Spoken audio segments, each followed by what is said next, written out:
Light बंद था। दरवाजे पर दस्तक हुई। मैंने दौड़कर दरवाज़ा खोला और अंधेरे में ही उसे अपनी बाहों में भर लिया। तुम आ गए? मैंने फुसफुसाते हुए उसके होठों को चूम लिया, पर जब उसके मजबूत अनजाने हाथों ने मेरी कमर को पकड़ा तो मेरा दिल बैठ गया। ये मेरे पति आकाश का सरपरस्त नहीं था। हाँ, उस रात मैंने गलती से अपने पति की जगह पड़ोस वाले उस जवान लड़के शाहिल को चूम लिया था।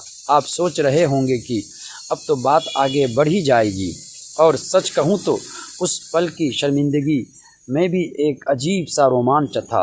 उस एक गलती ने मेरी पूरी दुनिया कैसे बदल दी, ये जानने के लिए आपको उस सबक से कहानी सुननी होगी जब मैंने अपनी मुरझा चुकी शादीशुदा ज़िंदगी में से फिर से रंग भरने का फ़ैसला किया था। मेरा नाम सिमरन है, उम्र 32 साल।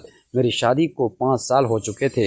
मेरे पति आकाश एक अच्छे इंसान थे, पर शायद वो अच्छा पति होने का मतलब भूल चुके थे। हमारी शादी में अब वो पहले वाला जुनून, वो प्यार, वो शरारत नहीं बची थी। उस दिन हमारी शादी की सालगिरह थी। मैंने फ़ैसला किया कि मैं आज कुछ खास करूँगी। मैं आकाश को दिखा दूँगी कि उसकी बीवी आज भी किसी से कम नहीं है। मैंने पूरा दिन लगाकर घर को सजाया।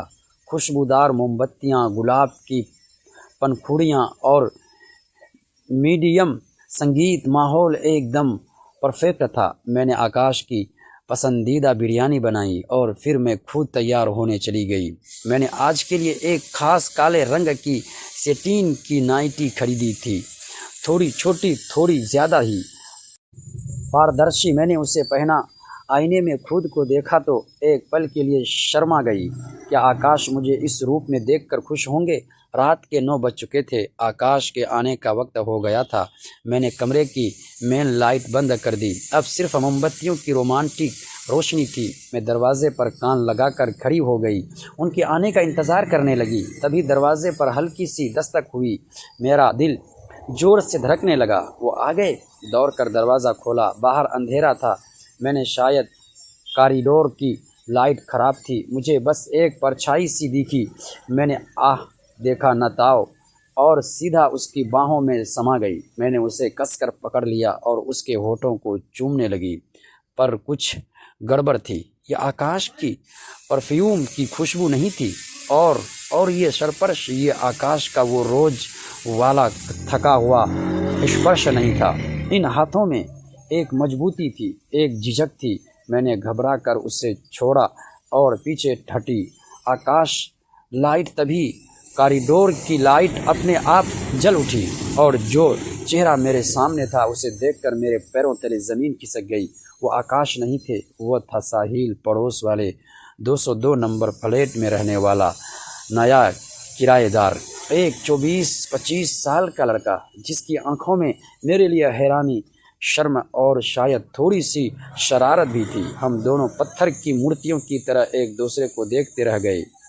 मेरी नाइटी कमरे में जलती मोमबत्तियाँ और बिस्तर पर बिखरी गुलाब की पंखुड़ियाँ, सिचुएशन इससे ज़्यादा शर्मनाक नहीं हो सकती थी। मैं सॉरी, मुझे लगा मेरे मुंह से शब्द ही नहीं निकल रहे थे। नहीं नहीं, सॉरी तो मुझे बोलना चाहिए, वो कहलाते हुए बोला। वो मेरी बिल्ली लूसी, वो शायद डरकर आपके फ्लैट की तरफ भागी है। क्या क्या वो यहाँ आई है? इतना कहकर उसने इधर उधर देखने का नाटक किया और फिर बिना जवाब का इंतज़ार किए लगभग भागता हुआ अपने फ्लैट में घुस गया, जैसे उसे बिल्ली से ज़्यादा अपनी इज्जत बचानी हो। मैंने फ़ौरन अपना दरवाज़ा बंद किया और वहीं ज़मीन पर बैठ गई। मेरा चेहरा आग की तरह जल रहा था। हे भगवान, ये मैंने क्या कर दिया? उस रात आकाश देर से आए। वो थके हुए थे और आते ही सो गए। उन्होंने न सजे हुए कमरे को देखा, न मुझे, और मैं पूरी रात सो नहीं पाई। मेरे होठों पर अब भी उस अजनबी का स्पर्श महसूस हो रहा था। गलती सुबह से मेरी और साहिल की। टांग एंड जीरो। अगर मैं लिफ्ट का इंतज़ार कर रही होती और वो आ जाता तो मैं सीढ़ियों से भाग जाती। अगर वो छत पर होता तो क्या होता? दोस्तों, अगली पार्ट देखने के लिए